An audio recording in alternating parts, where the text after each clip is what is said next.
noite, glorificando a Deus aqui mais uma vez, conhecer mais um rebanho, como o nosso pastor Jefferson disse, conhecer mais um rebanho do nosso Senhor Jesus Cristo.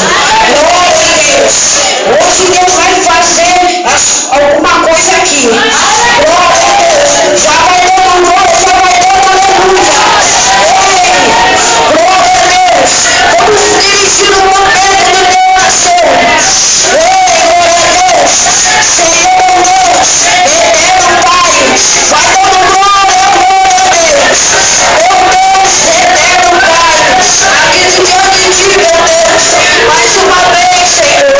Oh glória, glória, glória a Deus. Oh aleluia, aleluia.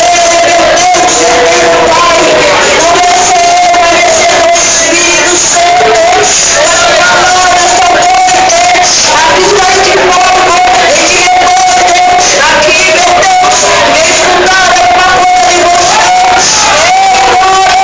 Glória a Deus. Aleluia, aleluia. Meu Deus, meu Deus, meu Deus. Glória a Deus. Aleluia, aleluia, aleluia. Glória a Deus, aleluia. Meu Deus,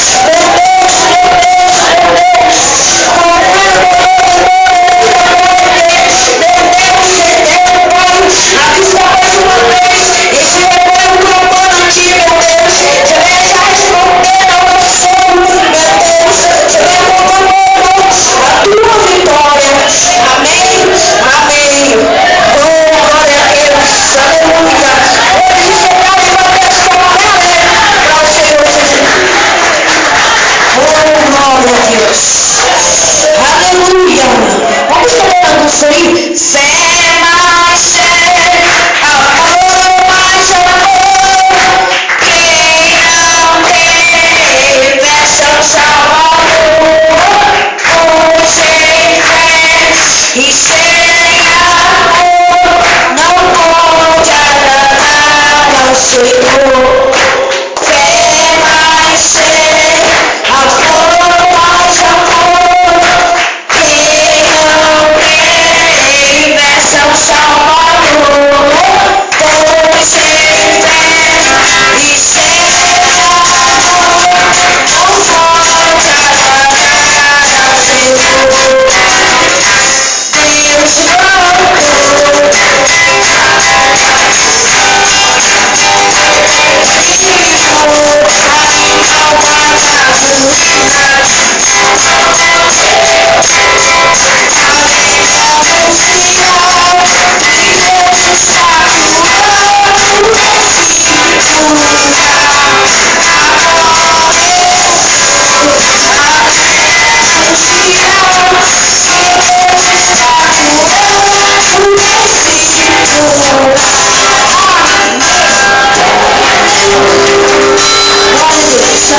Vamos colocar em pé para fazer a parte das ofertas. Glória a Deus, aleluia. Aquele que também não tem, se coloca em pé. Aquele que não puder, glória a Deus, aleluia. Aquele que não puder, aquele que estiver doente, pode ficar sentado mesmo. Ou tiver com criança, pode ficar sentado.